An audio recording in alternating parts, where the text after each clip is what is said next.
Wikipedia and other collaborative projects. Our mission is the participatory creation of open content about UNESCO World Heritage through thematic projects that we implement in collaboration with heritage organizations, NGOs, and other Wikimedia affiliates. Among our projects, there is Told Cities, which focuses on the documentation of World Heritage sites. Another project is World Heritage in Danger, which focuses on documentation for sites inscribed on the danger list of UNESCO. We launched our third project titled Wiki Heritage Hour last year in June. The aim of this project is to create a platform for discussion about the underrepresented heritage with young researchers, experts, as well as established institutions and NGOs working in the field of heritage conservation. So, coming to the Wiki Heritage Hour session, ninth Heritage Hour session. Sorry.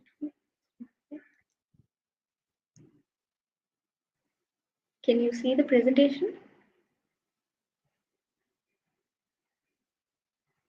Okay. Today the topic of the session is challenges of documentation of intangible and tangible heritage. We have three distinct speakers with us today. Let me introduce them all for all our participants.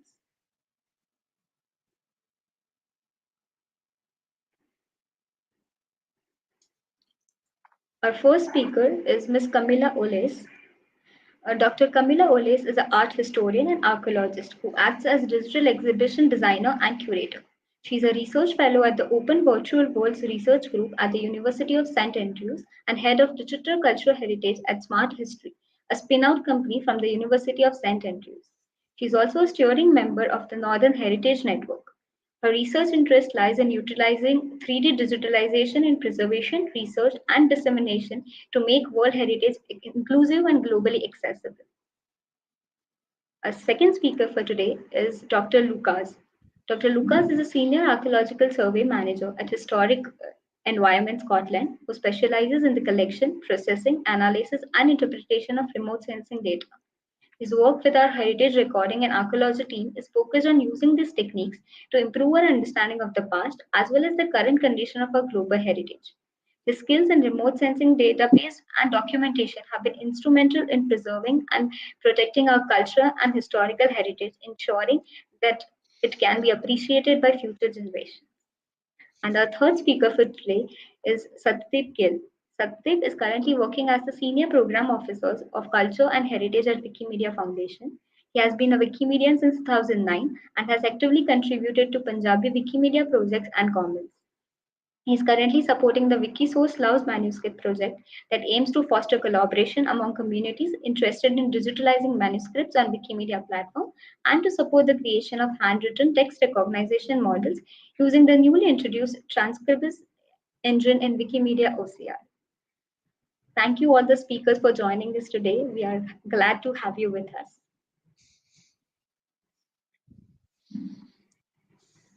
So let's begin with our session. My first question is a very general question to all of you. I would like to know what, according to you, uh, is the differentiation between tangible and intangible heritage and why preservation of that is important.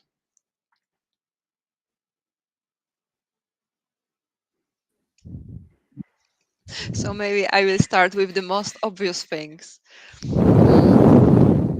reflecting on why do we categorize heritage into tangible and intangible.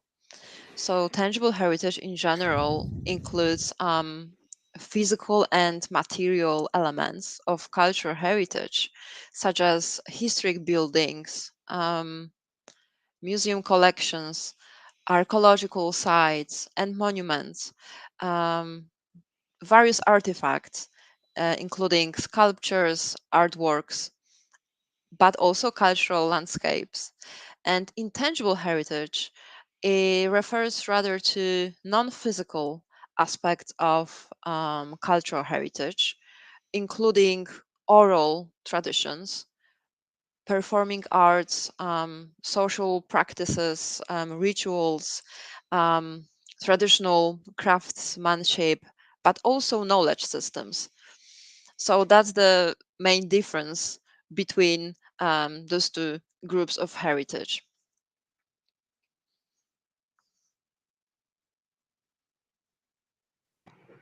Uh, And why do you think is it important to preserve our cultural heritage? Sandeep, Lucas, you can also join in. It's an Yeah, open question. yeah. Thanks, Kushi. Uh, yeah, this is a very good question actually. Why should we preserve our heritage? And we should actually be thinking about every time we try to preserve something, because it is important for various reasons, such as based on heritage. I mean, you've got very close connection, very often very close connection with your heritage. Whether this is emotional, it could be also financial connection with heritage. It could be your identity, based on identity, and some connection with various sites and sites, but also practices and things you and your family and your people you know do together to construct this identity. And heritage, it also tells us a lot about our past, and tells us about our future based on that, because only by knowing where we are coming from, we will know which where to go, or we can actually identify ways or paths where to go. So it's really important to understand where are we in the world, and we can understand this based on the past, based on all this knowledge that has been written already, or embedded in stone, or in brick and mortar, in clay, or whatever material it is, or in practices that are intangible, of course. So heritage gives us a sense of belonging. It gives us a sense of being special. But by special, I mean as part of certain group, or part of certain, whether it's tribe, nation, or practitioners. It gives us a lot of those positive things, but it can also be a very hurtful reminder of how difficult our past used to be. If our heritage is connected to Holocaust, for instance, or it's connected to any war, we can learn about our mischiefs as humanity, and try to be better. And I'll just like to add a bit to that. By the way, both Kamala and Lucas have perfectly captured the differences between the two, and also what's the importance of preserving the culture. I would just like to add that some of the most more recent understanding of this heritage is also that it's living. It's not a thing of the past that we'll have to just record or something. It's ever changing, and with the use of multimedia, with internet, with collaborative projects like Wikimedia, the attempt is by the communities to showcase how, in what diverse ways they are living their life. And yeah, of course there is like the preservation aspect to it, but we also have to understand a revitalization aspect to it as well. Some languages are also revitalized in the and with the help of internet, and some practices can also be revitalized. Just wanted to add that. Thanks. Yeah, I think this is very important what you just said, and just in general, to remember that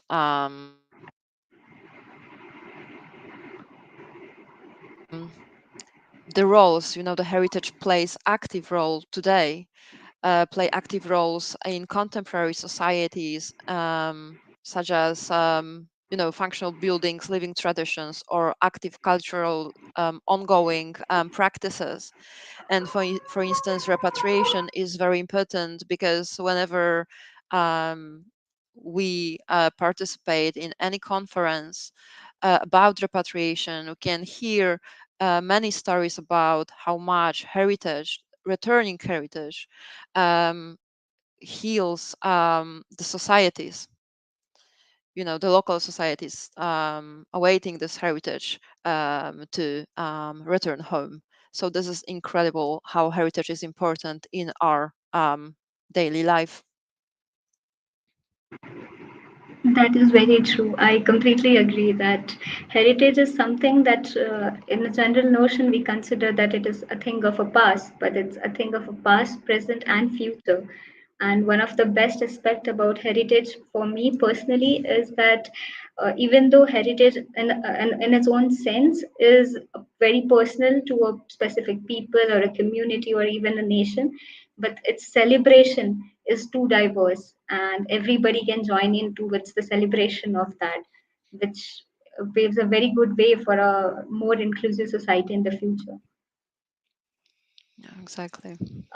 Having said that, uh, since all of you have been working on very diverse range of heritage and cultural projects, do you have any example that you would like to share where you have seen this, uh, you know, overlap of cultural, intangible and tangible heritage, and how did you process the recording of both of those?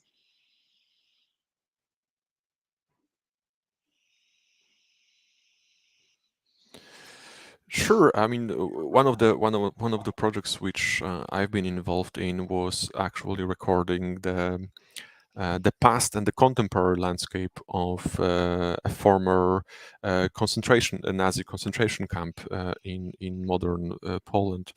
And while doing this, we were not only trying to document the historical landscape or the the contemporary remains of a historical landscape, but also how this is perceived by people that live nearby, by local people or by tourists or visitors who come for various reasons to visit or to live in that area, and try to tame this kind of landscape in different ways, and try to make this landscape as their own. So in doing so, we've been recording not only the physical remains of this horror past of the Second World War, but also the memories of people who either went through this concentration camp and survived, or people who came immediately after the war to live next to the former concentration camp, and try to build their new lives because they were repatriated, or they were actually forced to leave their own places, to resettled in next to this concentration camp, and how they tried to accommodate this landscape, how they tried to build new community around it or next to it, or actually without taking any consideration of what had happened, because there are different ways of dealing with the past, with heritage, and with good and bad memories. So in doing so, we were using all sorts of archaeological methods to document the historic landscape, such as non-invasive methods like geophysical and magnetometry, survey, airborne laser scanning to scan the landscape from the air, do some geomatics survey to build and to recreate this landscape in 3D, in a GIS, which is the Geographical Information System environment, all in virtual reality, but also to record all those stories that come along, that were connected to individual buildings, individual places, or individual or particular moments in time, because both tangible and intangible heritage can be somewhat related to can be related to space, but also to time, and within the same time different types of activities can be performed, different types of buildings can be built. Some of them will get new functions over time, others will be neglected and forgotten, although this is also a function for heritage, to be neglected and forgotten. So there is a variety of methods that can be used to document it, and whether these are usually today these are digital methods. I demonstrated that it could be airborne laser scanning, some digital data collection methods like GPS survey or geophysical methods, but also radio recording, video recording to record this intangible histories about the site. But of course, there are many other methods, and I'm sure Satipo Camila will join me in saying more here. Yes, thank you, Lucas. That was really interesting what you just said. Actually, at Open Virtual Worlds Research Group, we utilize digital documentation. So what we do is we create virtual reality, augmented reality, and for archaeological sites, heritage sites in general, we scan in 3D museum collections, and then we create virtual museums to expand, the capacity of museums.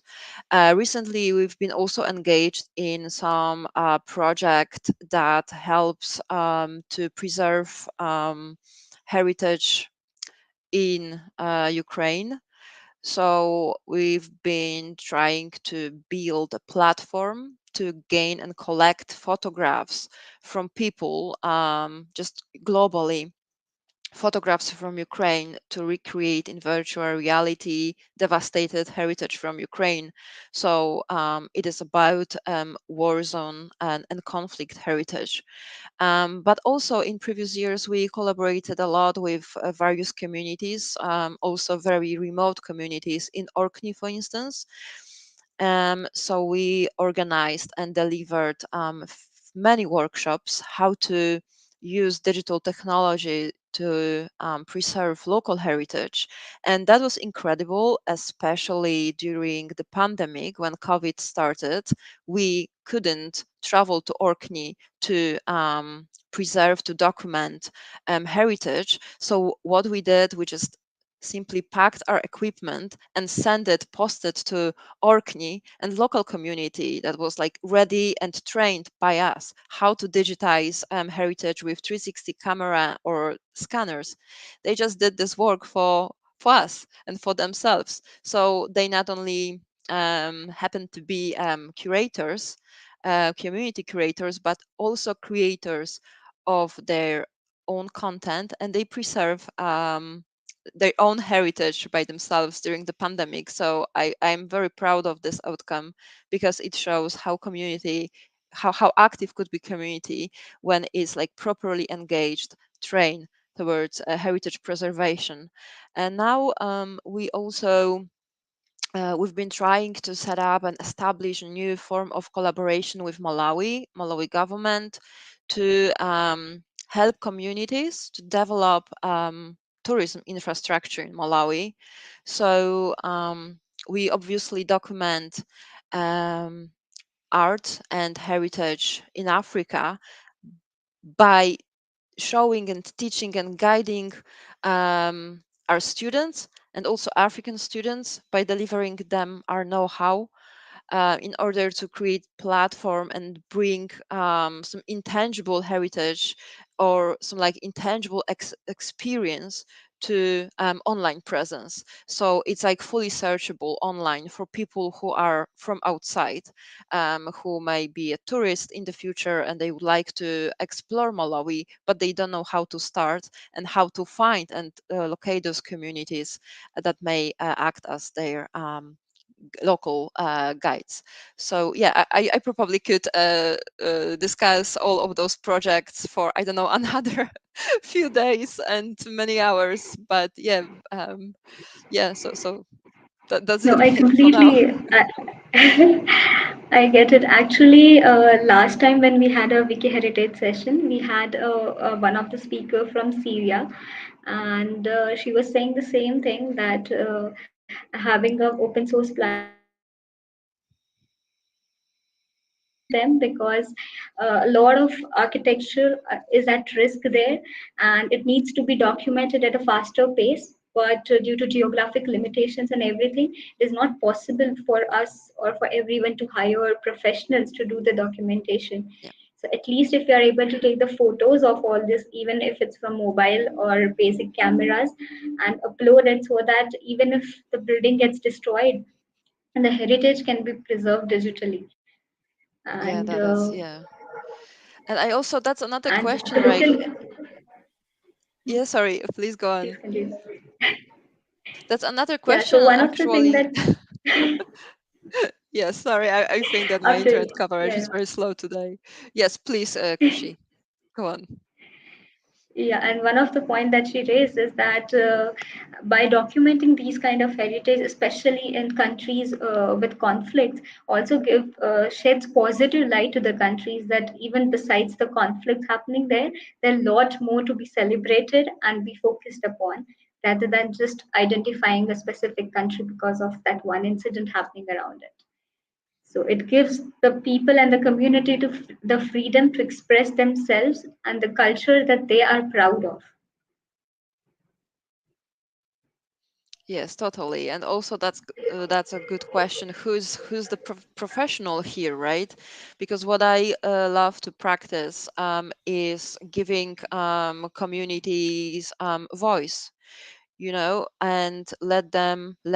I mean, um, invite them to act as stakeholder, as core member of the project, because they bring this intrinsic value and knowledge about their own heritage that we, as those who maybe studied archaeology or art history, we don't know that, you know in depth. So usually local communities are absolutely amazing, and they have usually great knowledge. So yeah, this is, I think that's one of the best and most interesting, trend to involve communities always when you try to preserve heritage.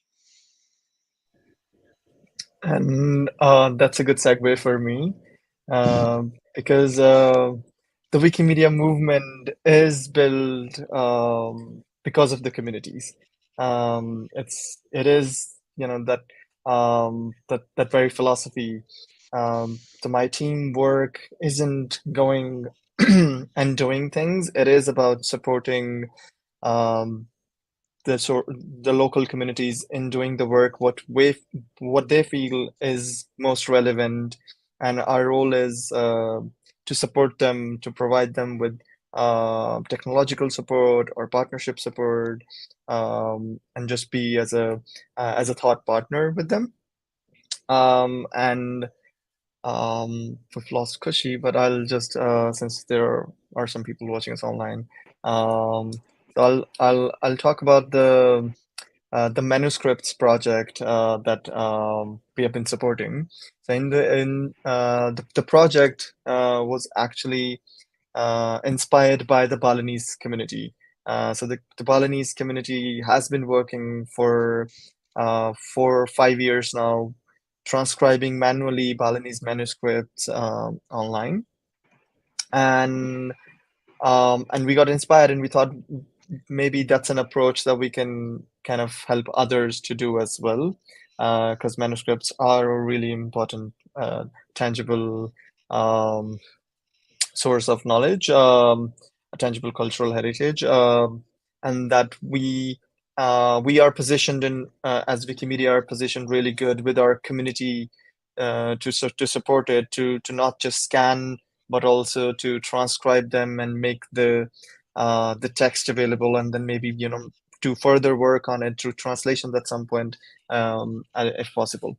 So we got inspired by the Balinese community, and currently we're doing the project. We're supporting a local organization in Indonesia to work with other language communities, like the Javanese language.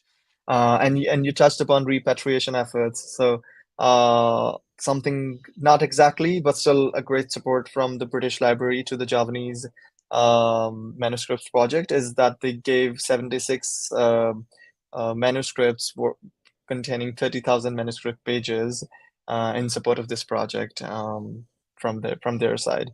So like there are those connections that are formed.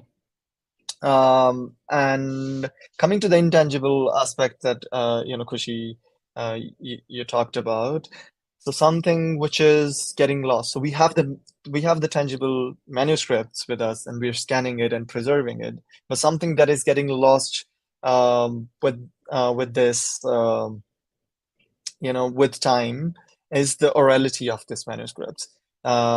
They're traditionally sung, and now that tradition is getting lost.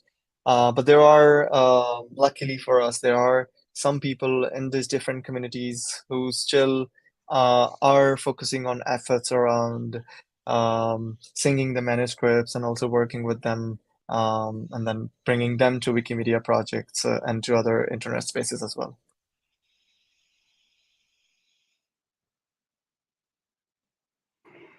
Uh, I think I lost my connection a few minutes back. So before we go further, I would also like to highlight that there are some comments from our viewers. One of them has a question for Camila about her project. That the digitalization is great, but is there a chance that they will be open? They'll be uploaded under open license and accessible? We always the majority projects of the open virtual worlds is open source and open for everybody to participate and to create and to browse and explore. So we try to use open source software and always make it, the content, make it accessible, fully accessible to people around the world. So what kind of accessibility do you mean? Can we specify it maybe whether this is a question about a library of projects or website or museum exhibition, because it all has like different conditions and rules of letting people in to their collections. If I may step in here, just to maybe take the conversation in a slightly different direction, but maybe not. Who knows?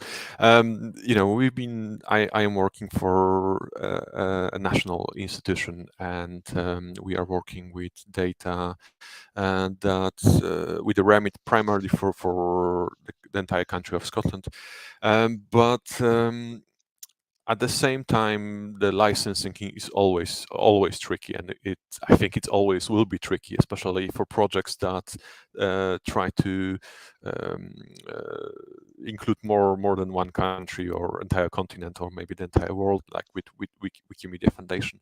And this will always be a problem because there are different data sources, there are different dependencies in what we are doing in different projects. And some of them can be, of course, open license, and then can be open government license and so on.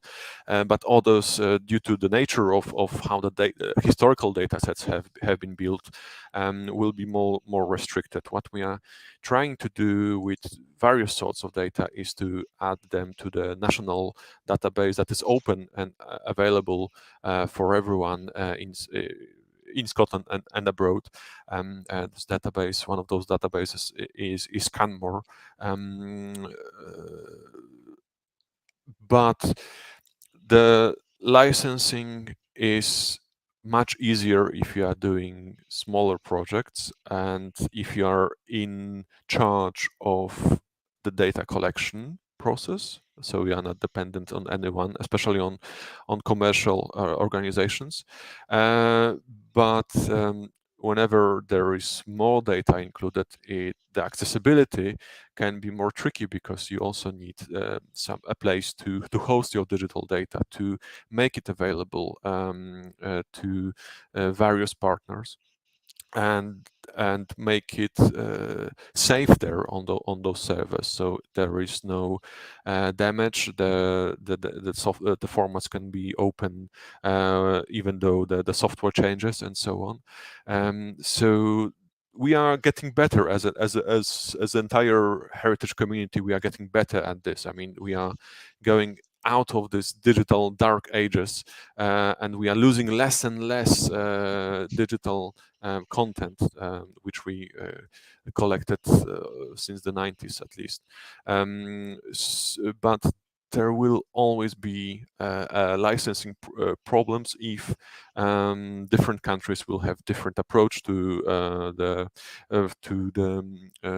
copyrights and to all those conditions that are saved.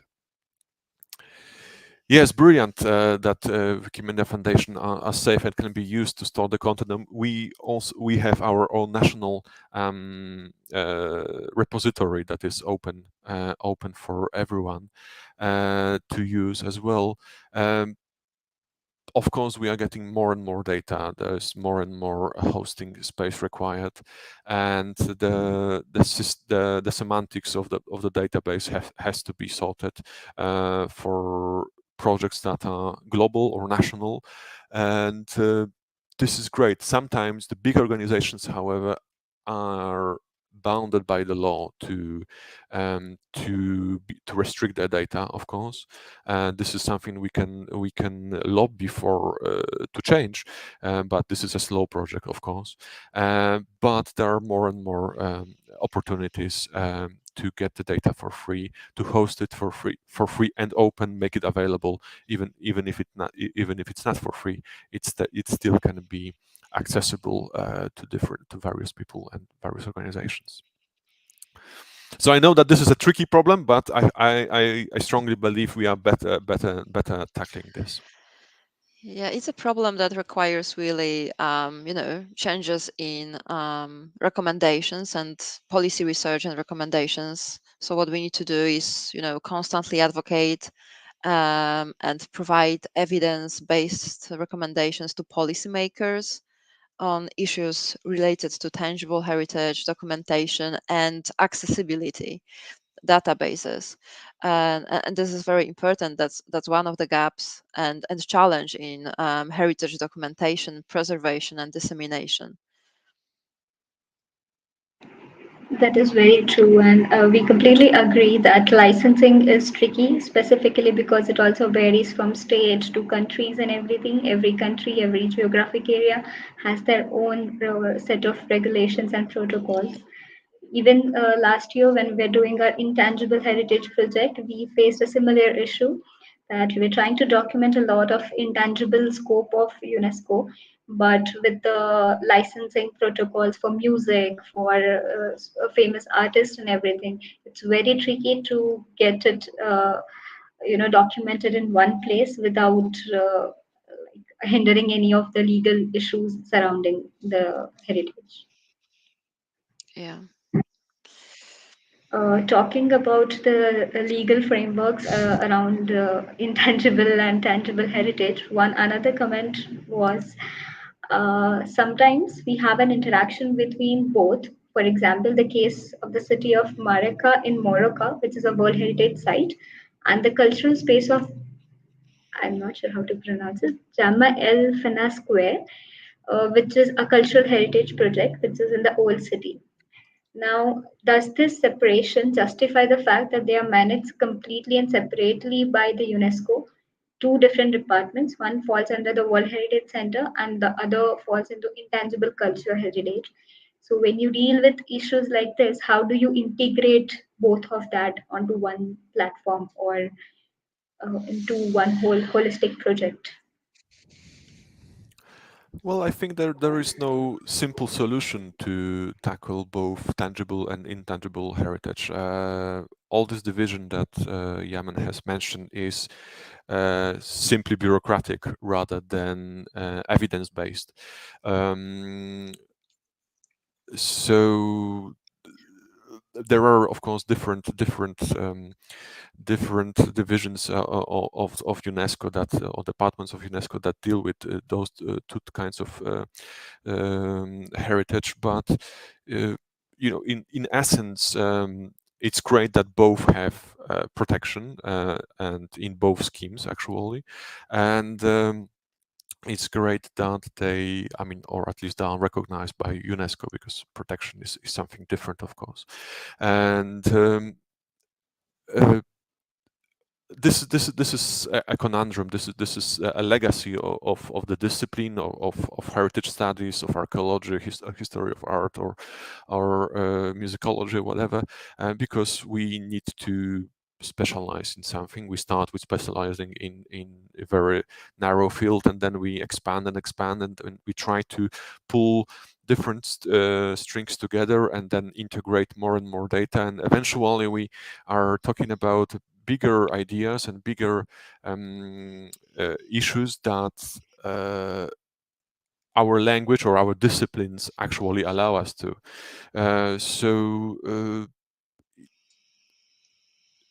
It I wouldn't pay too much attention to that division, although I know that it can be quite problematic because you need to deal with two different bosses, and they have a narrow, let's call it narrow scope of interest, or another remit of what they are doing within a single site.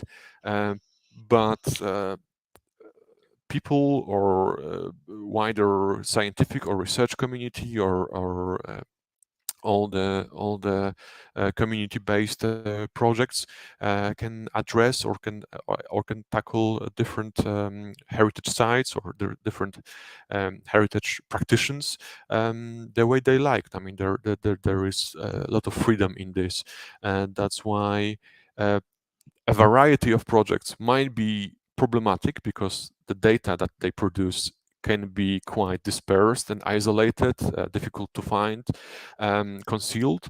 But at the same time, they touch on different aspects of heritage. They explore different fields for the same areas, and that's the beauty of it, that we don't unify everything, although it has a lot of benefits, but we explore different aspects and build different approaches to heritage.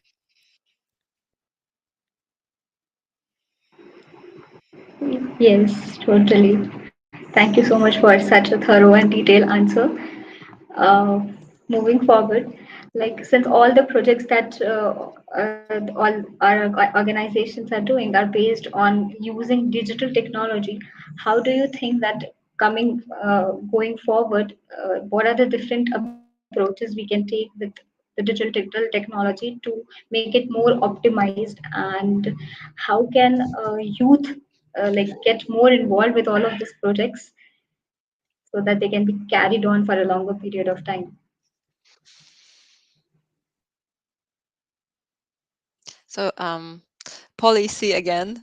Sorry for being boring, but in many countries, as it is, heritage documentation policies were established way before the widespread adaptation of advanced technologies such as 3D scanning, photogrammetry, and virtual reality. And these modern technologies offer highly detailed and immersive way to document heritage sites and artifacts. However, some existing policies may not explicitly mention or provide guidelines for the use of these technologies. So as a result, professionals may face challenges in incorporating cutting edge technologies into their work and into their work dissemination. So they usually encounter uncertainty regarding data validity, preservation standards, and integration with existing documentation methods. So, to address this gap, policies should be updated or at least revised to include provisions of the integration of modern technologies.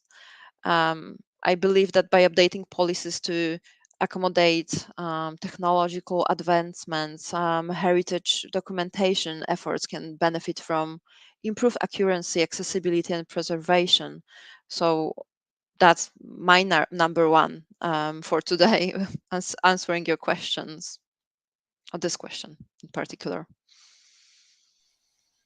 Yeah, so about optimizing things, some of the work, again, I'll be talking primarily about the manuscripts project. So the communities have been manually transcribing manuscripts so far because handwritten text recognition doesn't really work in a lot of non-Latin languages as of today. And Wikimedia is currently working with transcribers and a European EU collective organization build tool, which, given enough data, can build handwritten text recognition models for any language. And we are currently testing with Balinese and Javanese. And if we are able to succeed on that front, that will change the landscape for these small languages. And the word optimize, I think, would then be pretty apt there if you're able to do it. And most of the contributors, about the youth aspect that you raised, most of the contributors on the new contributors who are coming to Wikimedia projects are youth, and most of the contributors in this project are also youth. But I think, again, we have to understand the youth and kind of change or improve our technology to bring them to our platforms as well. Uh, just, uh, ju- just as this question was raised and Camilla was talking about it, I was thinking that what if we learn from why there are some of the youth who are doing cultural heritage related work, but on social media platforms. You'll see them on Instagram or Twitter, people doing things, but they also get that kind of an audience there, and they usually that usually doesn't um, um, become a factor for them that we should contribute to a more sustainable project, sustainable in the sense that something that will be easily searchable in the future, that will also be integrated with other projects or like other forms of knowledge. So like there are different ways that the youth is engaging with technology and what they are seeking out of it. So if you're able to kind of get a hold of that, perhaps we can improve our technology and yes, onboard them more easily.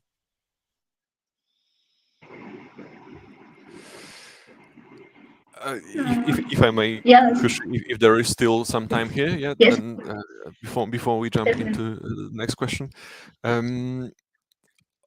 the digitization is great, and digital data collection and the participatory research projects are excellent, in which the community can be invited to contribute or can be actually the main stakeholder, as Camila said, in different projects. And with recent open data movement, we are seeing more and more successful projects like this. Whether this is for heritage or non-heritage related projects, there's a growing variety of it.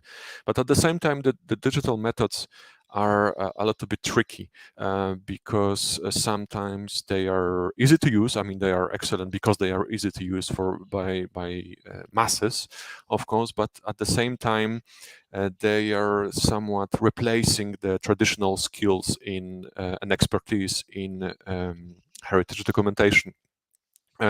For instance, the measured survey, so a survey of buildings or archaeological sites by hand drawing or plain table, is something that requires skills, but skills which can be, of course, learned by everyone. But while performing this measured survey, you are immediately doing interpretation of the heritage site that you're recording, and you're interpreting it. So the result of our traditional interpretation is an interpreted whether it's a building, a stone, like in Camila's background, or anything else. At the same time, we can be tricked that a photograph or a laser scan or a photogrammetric model of the same feature is actually the same as the result of a measured survey, while in fact it's only a mean to interpretation. It's only something that can be then interpreted, whether this is in the field or back in the office or in the studio or in your home. And we shouldn't forget about this, that it's easy to replace interpreted product with only a simple data collection.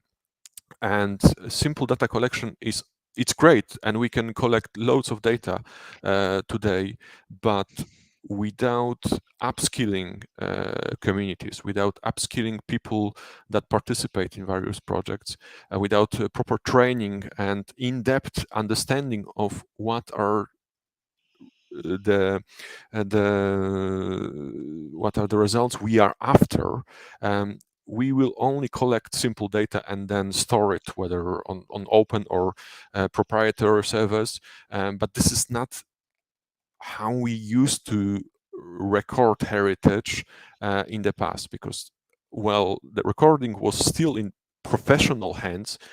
It was the profession. It was with the trained and properly equipped professionals. Now it's great that we are inviting more and more people, and we should encourage that. But we should at the same time give training, support them in developing the skills, and support them at various aspects of producing documentation and interpreting heritage, whether it's tangible or intangible, of course. I completely agree with what you said, and that's a very interesting point that you have raised. That while tools and new technologies can help us do our work faster, it is still important to have people who are trained and professional people working on the project. And one of the discussion that I had recently with one of another architect was about this one example from Delhi, where while doing the restoration work, the engineers on site found that there was an entire Mughal painting hidden behind the layer of newly painted over walls. And it is only because of the human presence and their training to see things that is not very easily visible, and to understand that in an older building, if a building dates back to a specific era, there is a chance that you might find things like this. We were able to see it. If you are just putting a 3D lidar scanner there, you will get the output of how it is today, but you cannot get the information about how it would have been at that time. And that is where the education and training takes a very important plays a very important role in that. Yeah. And speaking of training, we are talking now about knowledge transfer between professional heritage professionals and communities. But also, I observe a big knowledge transfer, not knowledge transfer gap between heritage professionals. We have those very advanced geniuses, people who are involved in SIPA, which is one of the scientific committee of ICOMOS, and they usually invent amazing systems and methods how to document heritage digitally.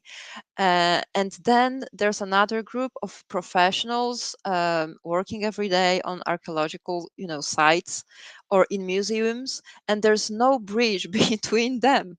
So this one group of those professionals, in researching new methods, they publish papers in language that is not really fully accessible for those who are from the other side of heritage sector, trying to understand it, or very often not even knowing about those papers. So there's a gap in knowledge transfer also between professionals. So yeah, that's, I think, another challenge to cover and to bridge one day somehow.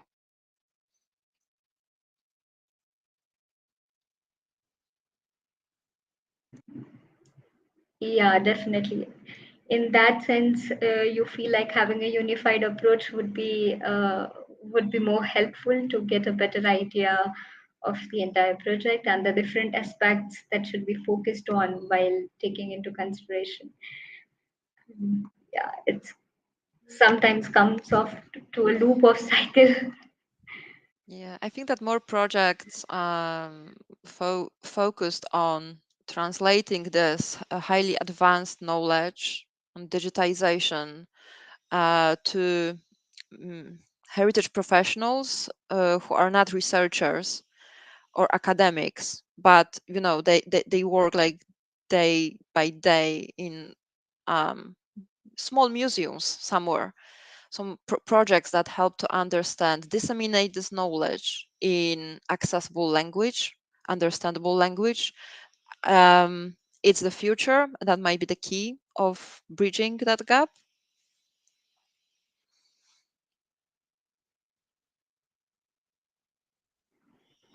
Yes, probably true.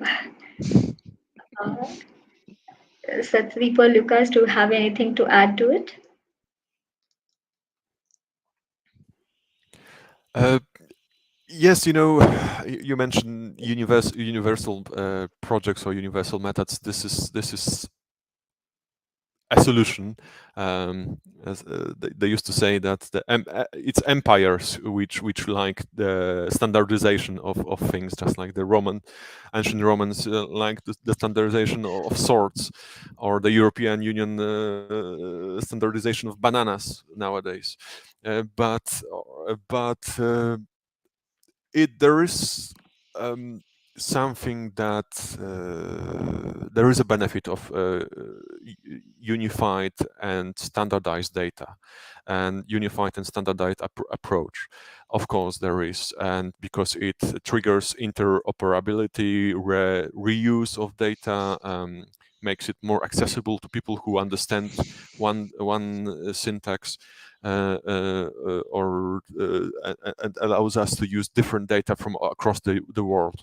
But at the same time, those kind of approaches are restrictive, are bounding, because you are following one definition, you are following one simple approach, and people who are following guidance are great because they are doing what they are asked to do. But at the same time, people we tend to use our understanding of the world and try to reflect it on something different. So we try to reflect our ideas on different aspects of heritage, which limits our appreciation of heritage, limits our understanding, because we are not as creative as we could be if we are too much bounded by big projects that cover the entire world or region.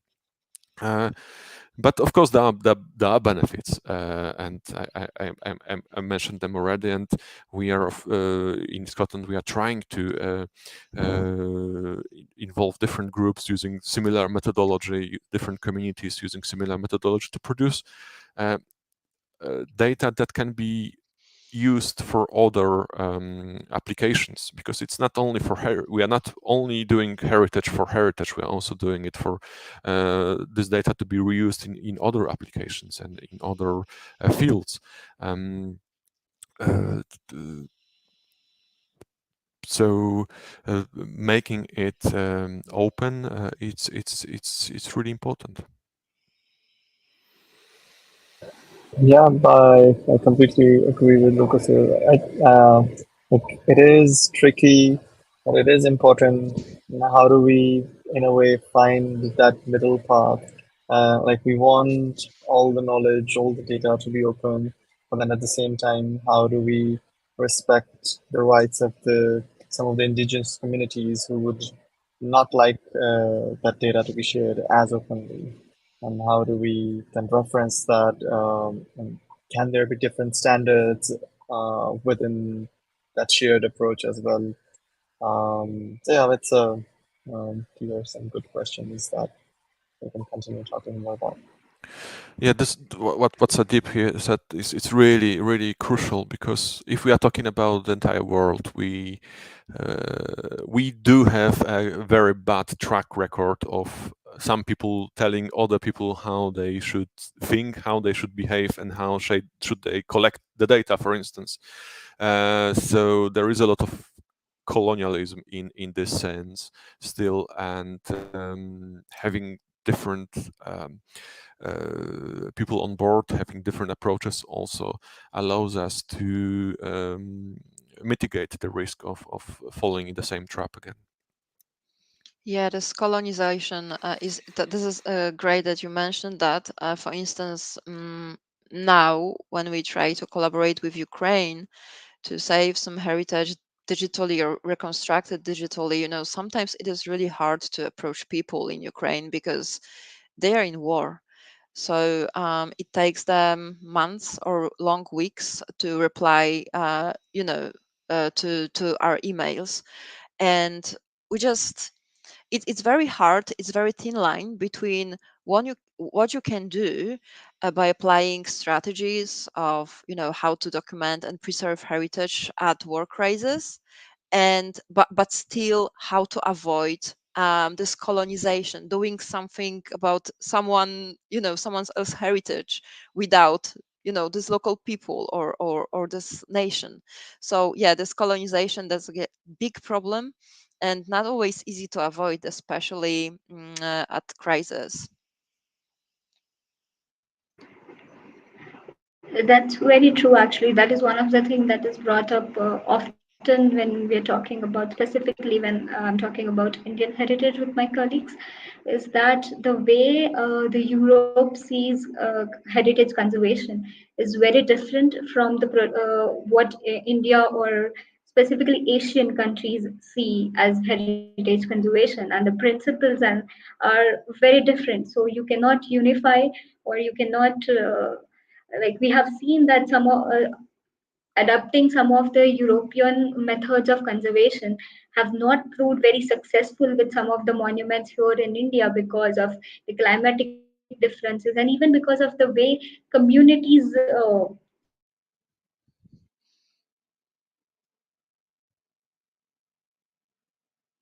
applying or creating a universal guidelines does not work. But still having a standard protocol for basics of documentation, or having one platform for where the data is accessible, could be a good approach to have, so that different people with different perspectives, maybe the perspectives might differ because of their professions or from geographic locations, but everyone can bring their own perspective to analyze those data, and different kind of outputs can be obtained because of that.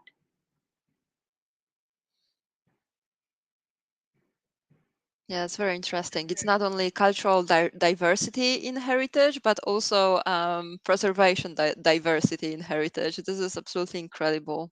It's like one big legacy of us all.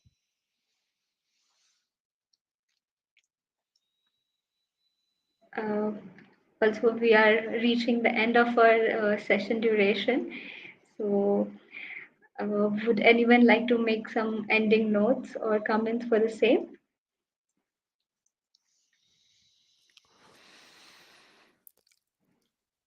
There was one more note from Rajib, I suppose. I think we need to make people aware of their heritage and how to protect the same.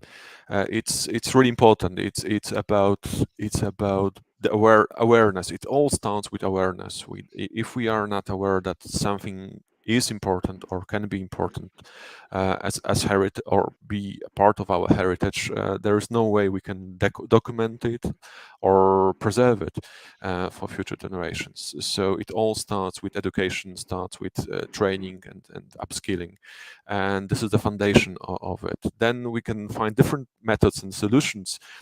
We can involve different groups and stakeholders, but at the foundation is the growing awareness of heritage. And of course, there are some situations like that, like the war in Syria, Ukraine, and other countries where, despite having a professional or non-professional bodies and people interested in heritage and preserving it, we can still lose it. That's why the documentation is so important. And that's because it allows us to rebuild it in different form, of course, with perhaps with the same methods and with the same materials, but with different stones and different bricks and tree trunks and wood. Sorry. But it all starts with awareness and appreciation of the heritage. And as one of my final thoughts, I just wanted to say that I really love what the Wiki Foundation is doing and how you are dealing with different types of heritage across the world, and how you give voice to the communities and to various people all over the world. Of course, I'm sure we are all aware of the great resource that Wiki Foundation and Wiki communities are delivering all over the world. So I just wanted to thank you for that. Thank you so much for your kind words, and I think you summarized it in a very holistic way.